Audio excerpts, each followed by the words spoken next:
Yung anak ng partner ko matalino, lagi siyang kasali sa top magmula elementary hanggang high school. Binibilinan ko yung ama na pagsabihan yung anak niya na tumulong sa gawaing bahay. Doon kasi siya nakatira sa bahay ng grandparents niya, nakikita ko yung tita niya na maraming gawain. Tapos siya andun lang nakahiga.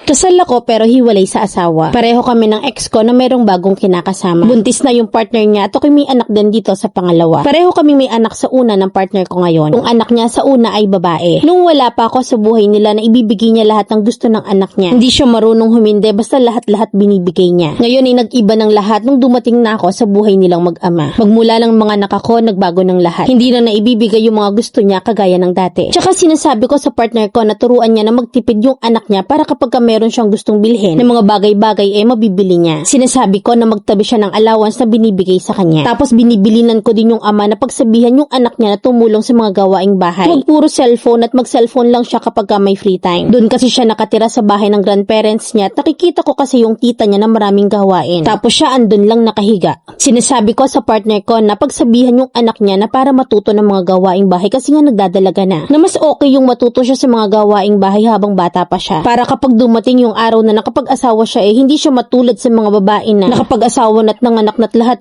wala man lang kaalam-alam sa bahay. Kung baga yung mga turo sa akin nun gusto ko din ay ituro yun sa kanya. Yung anak ng partner ko matalino, lagi siyang kasali sa top magmula elementary hanggang high school. Na kaya ko sinasabi na turuan niya mag-ipon. Kasi kapag kami gusto siyang bilhin na bagay ay sinisira niya yung gamit niya. Na para lang makuha yung bagay na gusto niya. At pinagtatalunan namin yun ng papa niya kasi nga para sa akin ay mali yung ginagawa niyang ganun. Hindi naman kasi sobrang laki ng kinikita ng papa niya at marami rin siyang hinuhulugan. Hindi kami okay ng partner ko kasi palagay ko masama yung loob niya sa akin. Na kasi hindi niya naibibigay yung mga gusto ng anak niya. Masyado na ba akong nagiging pakilamera sa ginagawa ko? Na ang gusto ko lang naman para sa ikabubuti niya. Lahat ng mga pagpapayo at bili na sinasabi ko dun sa bata para din naman yun sa kanya. Na kasi wala rin siyang inang gagabay kasi nga matagal nang patay ang ina niya. Gusto ko din siyang matutong mag-ipon at magtipid para kapag dumating yung araw na may trabaho na siya. Na hindi puro gastos dito, gastos doon na kesyo deserve niya yun. Kung kapag may emergency may mahuhugot siya. Mamilan mali ba ako? Kasi yung pagsira ng gamit niya para makabili siya ng bago, ayoko yung ginagawa niya. Na tayo noon kapag maluwang yung sapatos natin, sinisiksikan lang natin ng papel or dyaryo. Siya, Diyos ko, bibilhan pa ng kapirasong kutsyon sa online, mapunan lang yung luwang ng sapatos niya. Letter sender, Wilma.